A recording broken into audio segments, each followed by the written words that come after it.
함께 예배하는 우리 집, 믿음으로 세우는 가정. 샬롬! 함께 말씀을 나눌 이정현 전도사입니다.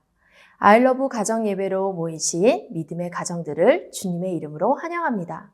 먼저 마음을 열어 하나님을 찬양해요.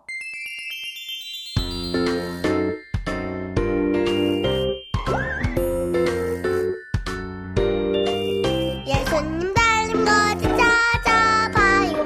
까꿍 어디 것이 닮았을까? 까꿍 사랑하는 마음 닮았지요. 까꿍 찾았다.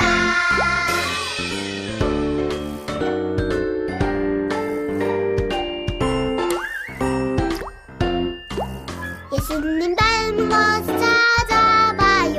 까꿍 어느 것이 닮았을까? 까꿍 사랑하는 마음 닮았지요. 까꿍 찾았다. 까꿍 찾았다.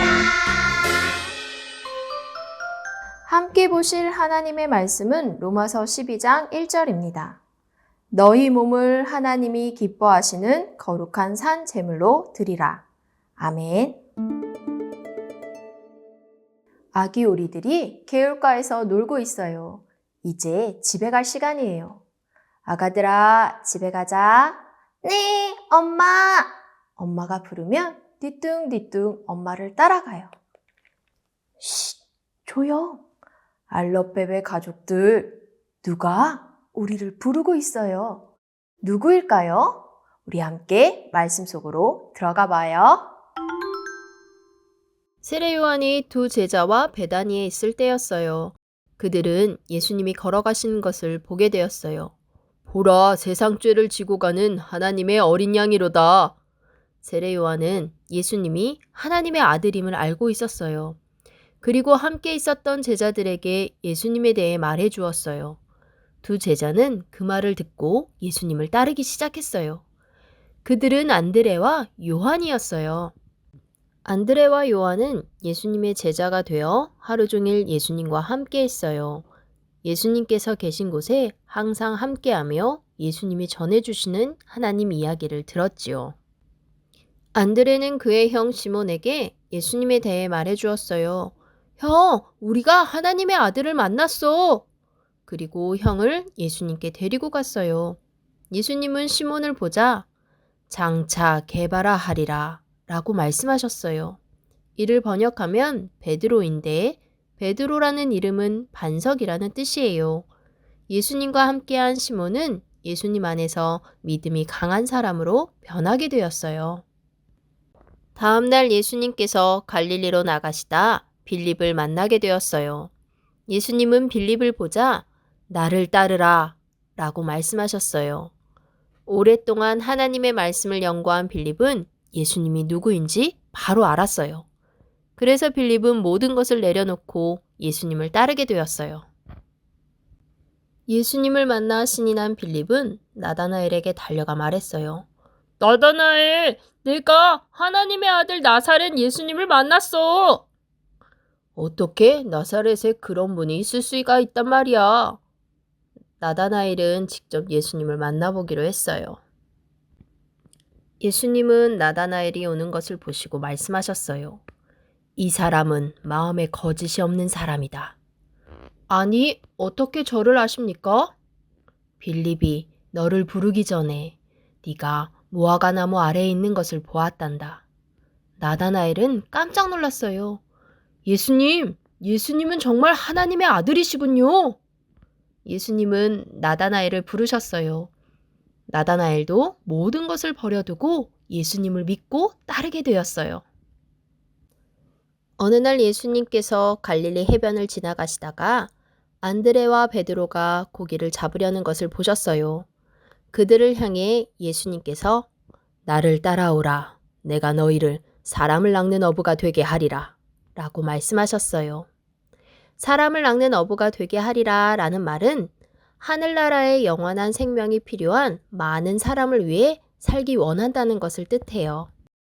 하나님은 안드레와 베드로가 그들의 삶을 하나님께 드리길 원하셨어요. 그들은 즉시 순종하여 그물을 버리고 예수님을 따랐어요. 또 예수님께서 요한과 그의 형 야고보에게 자신을 따르라고 부르셨어요. 요한과 야고보도 자신의 일과 가족들을 모두 내려놓고 예수님을 따랐어요. 예수님께서 사람들을 가르치고 있었을 때 세리 마태를 보셨어요. 세리는 세금을 걷는 일을 하였는데 정직하게 세금을 걷지 않고 욕심을 부려서 사람들을 싫어했어요. 그런데 예수님께서는 마태에게 나를 따르라 라고 말씀하셨어요. 예수님의 말씀에 마태는 예수님을 따랐어요. 마태는 그의 삶을 하나님께 드리기로 한 거예요. 예수님이 과거의 삶을 버리고 자신을 따르라고 그를 불렀을 때 마태는 즉시 순종했어요. 그 후로도 예수님은 더 많은 사람들을 불러서 그들이 살았던 삶을 버리고 예수님을 따르며 배우도록 하셨어요. 그리고 그들 중에 12명을 선택하셨어요. 그들이 바로 예수님의 12제자예요. 제자는 선생님을 섬기며 배우면서 따르는 사람들을 말해요. 제자들의 이름을 우리 함께 말해볼까요? 한번 따라해보세요. 제자들의 이름은 베드로, 안드레, 야고보, 요한, 빌립, 바돌로메, 도마, 마테, 알페오의 아들 야고보, 다데오, 시몬, 그리고 가룟 유다예요. 예수님은 이들이 온전한 제자가 되도록 부르셨고 그들은 자신의 삶을 모두 하나님께 드리기로 한 거예요. 우리도 예수님의 제자로 부르셨어요. 그리고 우리가 좋아하는 대로가 아닌 온전히 하나님을 위해 살아가기를 원하세요. 예수님의 제자는 하나님을 기쁘시게 하는 일을 하며 살아가야 해요. 우리가 예수님을 믿지만 하나님이 기뻐하시지 않는 행동을 할 때가 있어요. 핸드폰 그만하자 하는 부모님의 말씀에 순종하지 않거나 친구들에게 미운 말을 한 적이 있나요? 모두 하나님이 기뻐하시지 않은 행동이에요. 하나님께서는 예수님의 제자인 우리가 우리 자신이 기뻐하는 일이 아닌 하나님이 기뻐하시는 일을 하며 살아가길 원하세요. 그럼 예수님의 제자인 우리는 어떻게 살아야 할까요? 먼저 하나님과 하나님의 말씀을 믿어요. 그리고 하나님이 기뻐하시는 행동을 알게 해주세요 라고 기도해요. 그렇게 기도했다면 하나님의 말씀을 읽으면서 하나님이 기뻐하시는 행동을 하며 살아가세요. 이것이 예수님의 제자로 우리의 삶을 하나님께 드리는 것이에요. 예수님은 우리도 예수님의 제자로 부르셨어요. 우리도 예수님을 따라 말씀대로 살아가며 예수님의 제자로 살아가는 믿음의 가정들이 되시기를 축복합니다. 이제 예배지에 있는 나눔 질문으로 아빠, 엄마와 함께 이야기 나누어 보세요. 그럼 다음 시간에 만나요. 안녕! 나눔 질문입니다. 첫 번째, 예수님께서 제자들을 불렀을 때 그 사람들은 어떻게 했나요? 두 번째, 12명의 제자들은 누구누구인가요? 세 번째, 우리도 예수님의 제자로 부르셨어요. 예수님의 제자인 우리는 어떻게 살아야 할까요?